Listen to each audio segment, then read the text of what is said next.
Hey, I'm Mike Mitchner, pastor of Riverview Baptist Church. I appreciate you watching Mondays with Mike.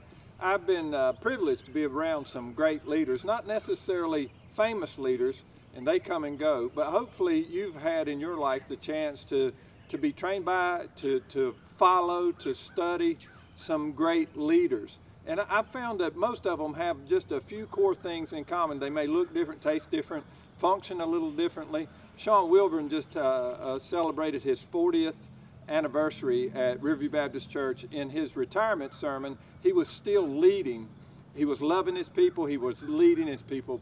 And I just want to share with you a few things that I found that great leaders possess. I think all great leaders, first and foremost, love the people that they're leading, love the organization as a whole, and put them ahead of themselves. Biblical love is quite different than the way we use the word love in the world today. We use the word love to mean I'll love you as long as you do something for me.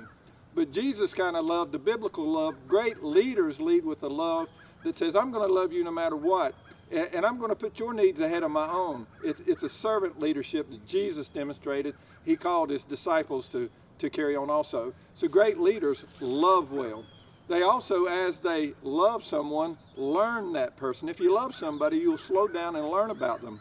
And so it's just not about, hey, let me love you so you can learn about me and follow me, but it's let me genuinely be concerned about who you are and where you're going and help you fulfill what God's called you to do. So great leaders are lovers, great leaders are learners, and that gives them the right to lead. Great leaders lead.